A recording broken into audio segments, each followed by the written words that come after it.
Weh! Weh, ikan benda tu. Nampak tu. Ini ekor ikan kenerok tu.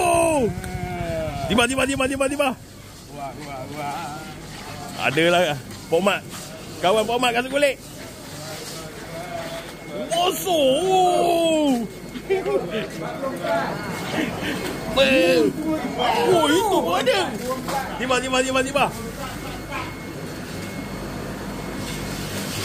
6 kilo siut. Kenapa kena kain apa? Ha? Rawai. Arai orang Bandung nak tahu. Woi, besar. 6 kilo kalau ada berapa? 35. 35 lah saya ni. 700 setengah. Wih, padu. Wah. Okey, cikgu cak ayam. Okey, mantap.